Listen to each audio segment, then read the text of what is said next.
Olá, sejam bem-vindas e bem-vindos a mais uma lição introdutória à ética. Na videoaula de hoje, daremos continuidade à ilustração de como a teoria tríplice pode ser aplicada nas nossas práticas cotidianas. Em especial hoje, discutiremos o famoso ethos do jeitinho, típico da maioria dos brasileiros. Bem, para começar então, é importante enunciar novamente o chamado princípio ético primeiro obtido a partir da teoria tríplice. Ele diz que devemos seguir normas que prescrevem ações ou omissões prima facie corretas em si mesmas, mas que também sejam otimizadoras, universalmente desejáveis e não seriam rejeitados por uma pessoa virtuosa, considerando-as desde um ponto de vista imparcial. Como vimos nas últimas 6, 7 videoaulas, a teoria tríplice mostra a possibilidade de congruência entre os 3 principais modelos de ética normativa contemporânea, a saber, o consequencialismo, a deontologia e a ética de virtudes. Bem, então vamos começar hoje a discutir como a teoria tríplice pode nos auxiliar a compreender o que é que há de errado com a prática do jeitinho. Então vamos começar com uma série de reflexões sobre se é possível nós descrevermos o nosso caráter nacional. Alguns filósofos e filósofas fizeram estudos profundos procurando descrever o ethos, por exemplo, do caráter nacional de alguns povos. Então, por exemplo, na antropologia, Kant descreve o ethos alemão, o caráter nacional alemão, contrapondo ao francês, ao inglês, italiano, etc. Então, aqui nós estaríamos diante de uma tarefa parecida, procurando, num primeiro momento, simplesmente descrever de forma fenomenológica, os traços principais do nosso caráter. Bem, é claro que a pergunta então é o que constitui a nossa identidade nacional, se é que há uma única identidade nacional, quer dizer, o que caracteriza, enfim, a brasilidade. Há uma série de afirmações, por exemplo, que a miscigenação seria uma dessas nossas características e que inclusive ela mostraria uma certa democracia racial que em algumas videoaulas anteriores questionamos. Algo típico do brasileiro também é um certo tipo de sincretismo religioso, pois de fato muitas pessoas, por exemplo, apelam para todos os santos. Então há aí uma mistura de religiões afro com perspectivas mais cristãs, por exemplo, o catolicismo. Além disso, nós somos conhecidos mundo afora pela nossa alegria, pela nossa leveza de ser, somos conhecidos também por sermos um dos povos mais festivos do mundo. Quer dizer, será que isso faz realmente parte da nossa identidade nacional como brasileiros? O carnaval, é claro, é o maior espetáculo ao céu aberto do mundo, como sabemos. Mas, por outro lado, há uma série também de afirmações que nos dizem, como aquele general francês, que nós não somos um país sério. E, enfim, o país do futebol e do carnaval seria uma espécie de país do futuro, mas que também tem muitos problemas, porque, enfim, nós temos aqui uma desigualdade bastante grande que nos caracteriza, somos um dos países mais desiguais do mundo, temos algumas tecnologias de ponta de países desenvolvidos, como a Bélgica, mas por outro lado temos outros indicadores sociais que nos colocam entre os países subdesenvolvidos. Então é realmente bastante difícil nós procurarmos caracterizar fenomenologicamente a brasilidade, se existe uma única que nos unifica, que nos identifica, e afinal a importante tarefa aqui ética seria descrevermos o nosso ethos e não apenas, para citar mais um clichê, para inglês ver. A dificuldade aumenta porque nós temos caracterizações diferentes de diferentes tipos de pessoa, né? Então, por exemplo, muitos acham que o malandro, a malandragem é um traço típico, né, da identidade brasileira, por exemplo, como ela foi expressa na famosa Lei de Gerson, né? Leve vantagem você também, certo? Mas, por outro lado, nós temos a identificação de muitas pessoas com uma espécie de imagem de Caxias, né? Dizer que quer colocar o Brasil para frente, tem um ethos do trabalho e não da malandragem, né? Enfim, não é fácil ver que existam traços que sejam compartilhados por todos os brasileiros e brasileiras, né? Então, talvez fosse mais adequado nós falarmos de uma espécie de ethos do carioca, do gaúcho, do baiano, né? Quer dizer, há uma série de traços aí de caráter que coexistem no Brasil. Mesmo assim, muitos pensam que é possível nós identificarmos alguns traços do que a gente pode chamar da prática do jeitinho, né? Então eu vou reconstituir aqui a partir da literatura, da antropologia, da história, da sociologia, de algumas obras fundamentais, alguns traços que supostamente podem ser associados à brasilidade como tal, né, e que resultaria numa prática de um ethos questionável, que é o ethos do jeitinho. Então, em primeiro lugar, se costuma citar uma certa herança patrimonialista ibérica, né, que nós teríamos herdado a partir de uma certa herança particularmente portuguesa, né?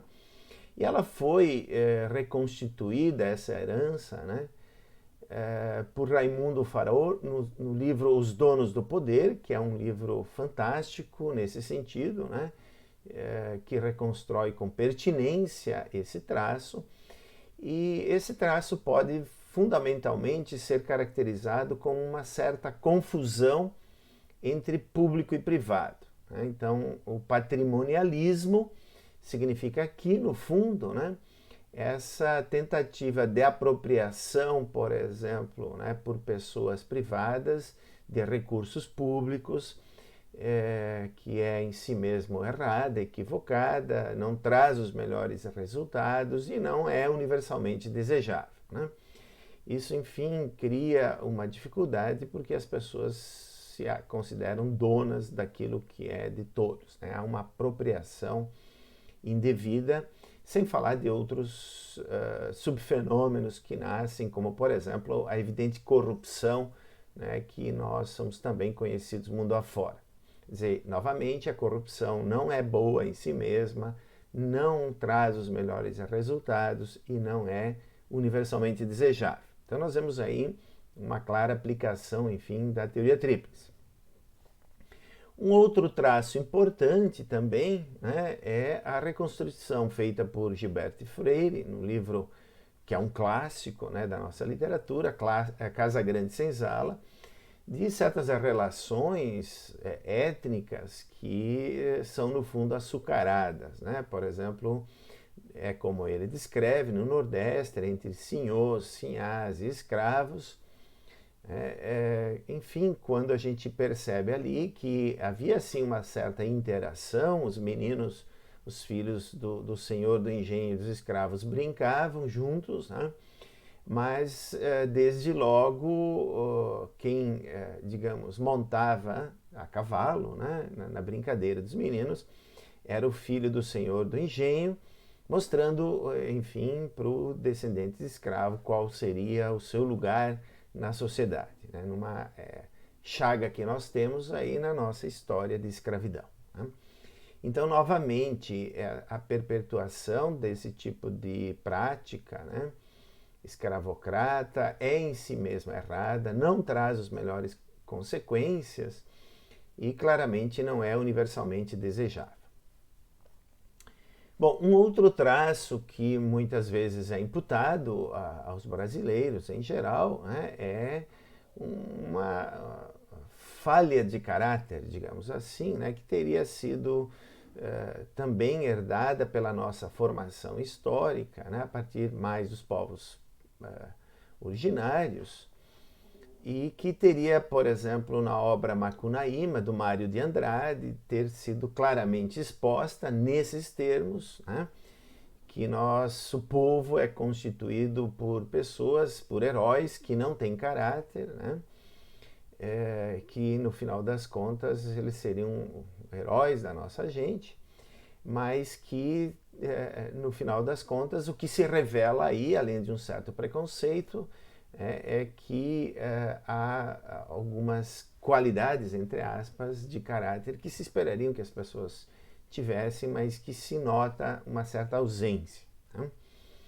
Então, como é sabido, Mário de Andrade retrata o Macunaíma como um menino que passa 6 anos, né, sem falar, e quando falou finalmente, ele disse: ai, que preguiça, bocejando, né, e tal, e nada mais. E por aí se teria construído uma imagem de que o brasileiro não cultiva um ethos do trabalho, mas em geral tem essa falha de caráter, né, uma certa preguiça. Bom, novamente, aqui a gente poderia discutir se há um preconceito ou não nessas caracterizações, né? Mas se há, é algo que não é correto em si mesmo, não traz os melhores resultados e claramente também não é universalmente desejável. Bem, uma quarta característica que em geral é associada à brasilidade, né, é a ideia de que, enfim, a cordialidade parece ser a nossa virtude, alguns autores pensam, né, a nossa contribuição, enfim, em termos de virtudes para o mundo, né? Ela foi bem descrita e caracterizada por Sérgio Buarque de Holanda no livro Raízes do Brasil, que procura exatamente mostrar então que as relações pessoais, de afeto, né, elas se sobrepõem, é isso que é a cordialidade, à impessoalidade da lei e das normas sociais da civilidade. Então, como vemos aqui, nós estamos diante de uma pseudo-virtude, né, de uma falsa intimidade que as pessoas parecem ter, né, de uma proximidade, de uma familiaridade, que isso seria então uma demonstração da nossa cordialidade, mas ela é traçada e ela precisa ser compreendida assim, não exatamente como uma virtude de polidez, mas o contrário disso, né? E que então ela leva a não observar as normas sociais, a seguir as regras, que, como vemos, é o traço principal da prática do jeitinho, né? Quer dizer, há uma dificuldade bastante grande nesse país de vermos as pessoas, de fato, seguirem leis, né? Se submeterem ao Estado democrático de direito, onde é a lei que deve governar, e, enfim, as pessoas no dia a dia, elas têm dificuldade de se submeter a um certo regramento, né, que é básico para qualquer civilização. Então, só atenção aí a essa pseudo-virtude, né? Ela é o contrário do que é, por exemplo, o respeito enquanto atitude tipicamente moral. Então, essa cordialidade, na final das contas, ela não é uma ação, né, uma atitude correta em si mesma, ela não traz os melhores resultados e também ela não é universalmente desejável.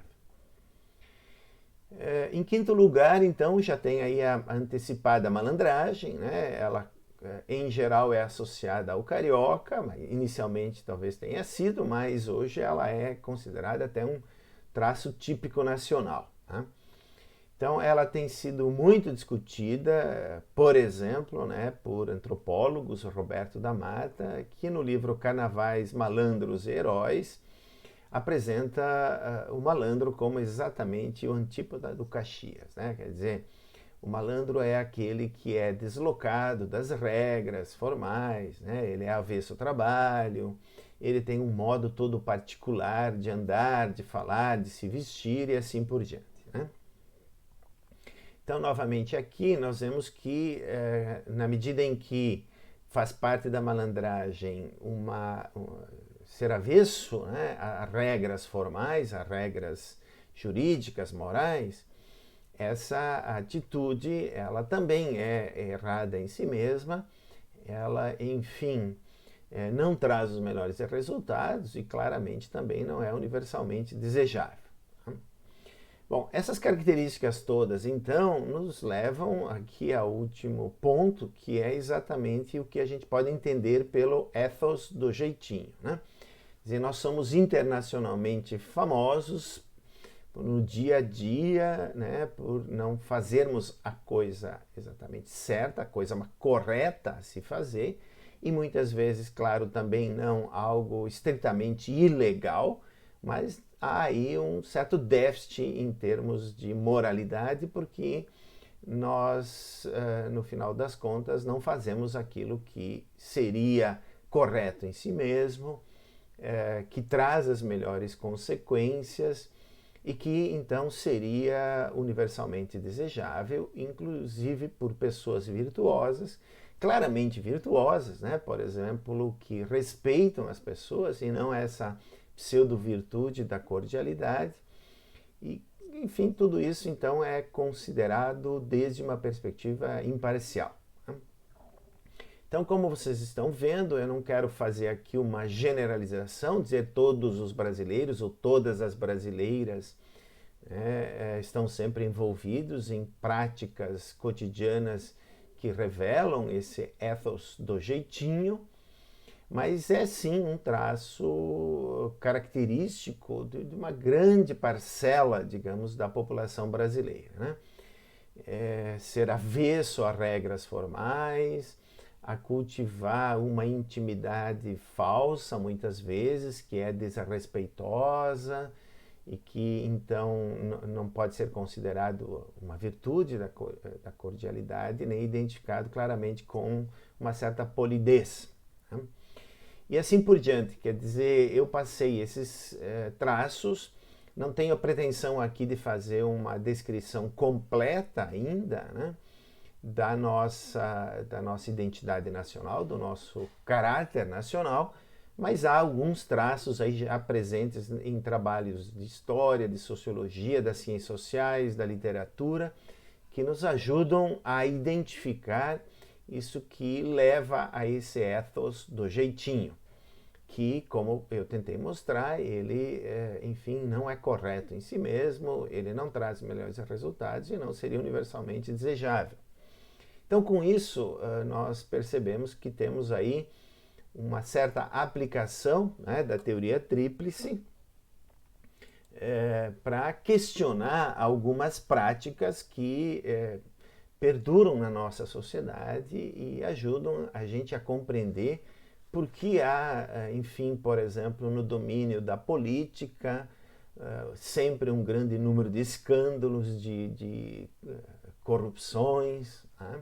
Independentemente do governo, ou da falta de governabilidade, ou da tentativa de alianças políticas em nome da governabilidade, que sempre acabam relevando certos crimes que políticos cometeram, né? Sem falarmos também aqui de que, enfim, como foi apresentado, né, também nós temos na nossa república uma certa herança de uma ideologia militarista que leva à formação de um caráter e muitas vezes autoritário, né? Que ajuda talvez até a compreender porque o nosso povo, né, desenvolve um ethos do jeitinho. Quer dizer, há aí muitas relações que precisariam ser investigadas e desenvolvidas, né? Entretanto, não temos aqui condições de fazer isso, né? Fica só uma ilustração, então, de como a teoria tríplice pode ser aplicada e como ela leva ao questionamento de certas práticas, né? Isso é importante nesse nosso curso de lições introdutórias à ética, porque a ética não pode referendar e subscrever muitas das práticas que muitas vezes existem na nossa sociedade. Então, claro, há boas e más práticas, há boas ou más tradições, mas é uma função da teorização ético-filosófica da moralidade humana levar a uma certa crítica dessas práticas que são questionáveis, como por exemplo, né, não fazer a coisa certa, inventar uma gambiarra, digamos, um jeitinho, né? Exatamente, muitas vezes não agindo contra a lei, mas também não seguindo efetivamente aquilo que é correto fazer, ao menos segundo aquilo que a teoria tríplice estabelece a partir do princípio ético primeiro. Bem, então por hoje nós ficamos por aqui, como mais uma dessas ilustrações, né, das nossas práticas, do nosso caráter nacional. Quer dizer, aqui nós estamos discutindo um pouco a relação também entre ética e política nesse domínio doméstico. Convido vocês a assistirem a penúltima videoaula, a próxima, que tratará então de ilustrar como a teoria tríplice pode ser aplicada para discutir algumas questões de ética global. Muito obrigado por hoje e até lá.